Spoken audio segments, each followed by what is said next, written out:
During World War II, deception was a weapon as powerful as any gun or bomb.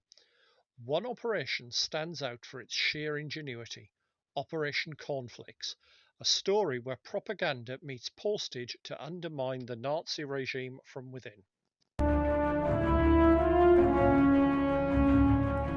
By 1944, the war was nearing its end. The Allies had made significant advances, but the Nazi regime and its propaganda machine would still command the loyalty of many German citizens. To hasten the collapse of Germany and reduce further casualties, the Allies needed a way to erode the will to fight. Enter the OSS, the Office of Strategic Services, the forerunner of the modern CIA. Operation Cornflakes was simple in concept but brilliant in execution. The Allies needed a way to deliver anti-Nazi propaganda directly into German homes.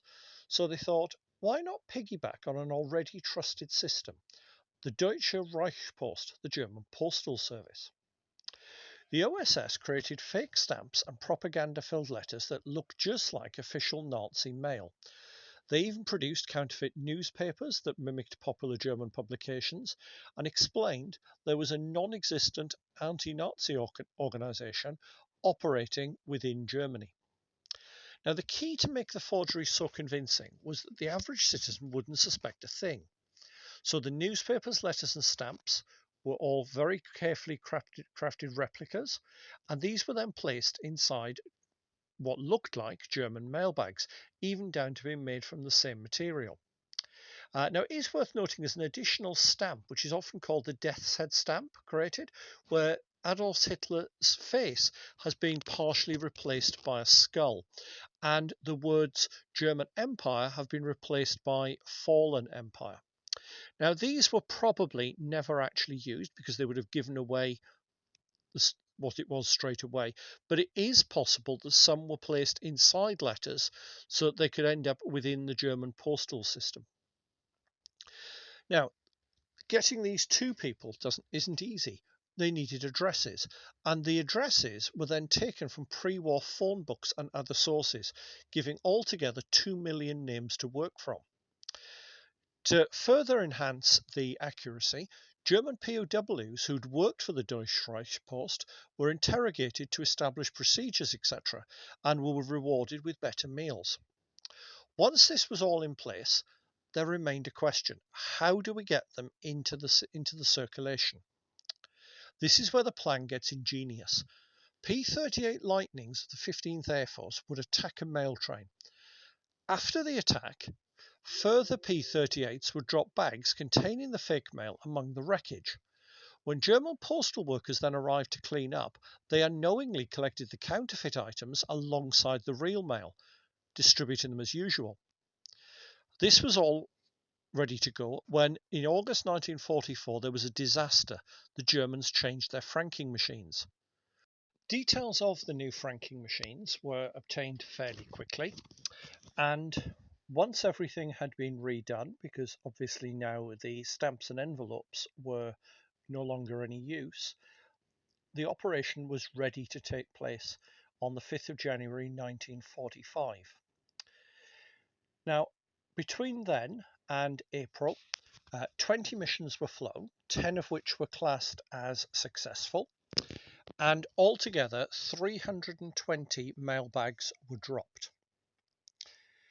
Now, these did get into the system, and the name Operation Cornflakes comes from the belief that these delivered items of mail would be read over breakfast. Imagine getting your morning post, looking through it over breakfast, and seeing that official looking newspaper that revealed what was actually happening in Nazi Germany. Now, some people would have probably got rid of it. Others might have had their curiosity at least raised. And unfortunately, some would have destroyed straight away. In a police state, it's not unusual for you to actually not take any chances with anything.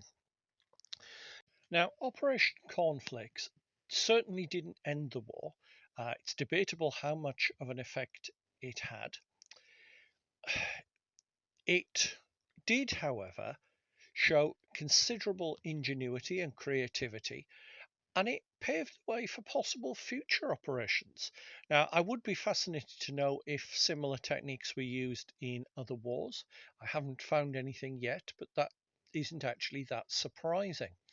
Um, this only came to light when FDR's stamp collection was examined and he had samples of the fake stamps.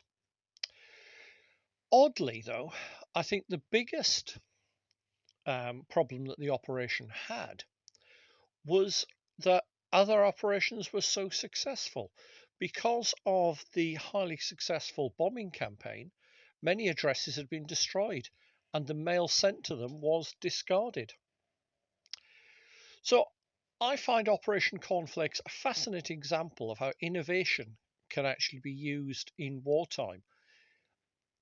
It's certainly been an eye opener for me. I hadn't come across it until I started researching the video. I hope you've enjoyed this dive into history. And if you have, make sure to like, subscribe, and let me know in the comments what other stories you'd like me to cover.